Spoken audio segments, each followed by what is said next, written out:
Hello, this is Brianna Bass, and this is Collection Development Policy. Why should there be a collection policy in place in the library? Well, let's talk about that. The first reason, one of the most important reasons, is it helps provide guidance when you're buying new books and new materials. It gives the librarian guidelines to stay within and stay consistent. And you can still provide variety when you stay within those guidelines. The second reason, very important, to ensure that the students have access to materials. And this helps promote intellectual freedom. A very cool quote that I found in our textbook. Librarians must remember that material selection must focus on the interest and needs of the patrons and not their own personal interests. Collections have to represent the diversity of people and their ideas.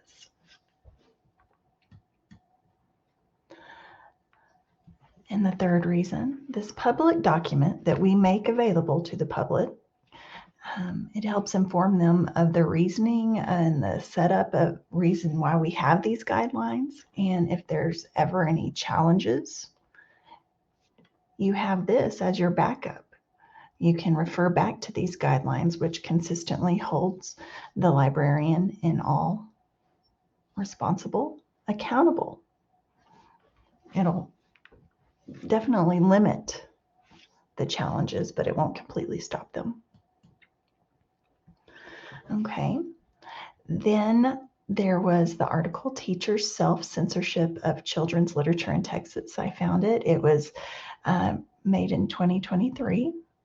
This article discussed how there's been a lot of challenges, a lot more recently, and how the books that are being challenged, they usually have to do with race or gender or sexual orientation.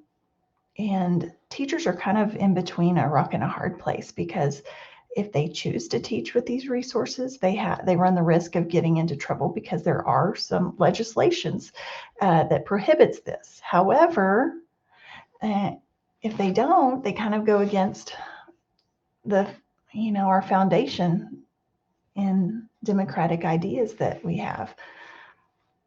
And that was a quote we got. What is the problem with self-censorship, and why is it important to be aware of your own biases? Okay, first off, self-censorship is when you're teaching and you might withhold information because you're not completely comfortable with it, or you just want to leave a certain part out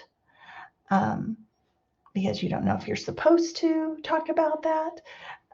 But you have to be constantly engaged in reflections and professional development. So you're constantly, improving yourself and learning. And if you do have self-censorship, students are not going to be getting the whole entire story. You can't just teach one part. You got to teach the whole thing and let them decide for themselves.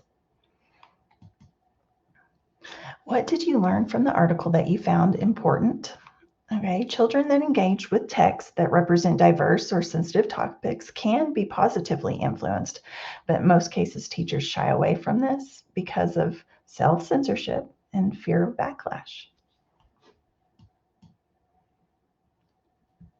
Okay, and then this was the article that she gave us, Children's Collection Development, Good Books or Books That Kids Like. I learned that we need to be open to letting the kids decide what they want to read instead of pushing certain books on them that we think are important. Students are more likely to actually read if it's something that they picked out. Okay, I've had to learn this with my own son. Reading is reading. It does not matter if it's a novel, if it doesn't matter if it's a graphic novel, if it doesn't matter if it's a picture book. They're reading.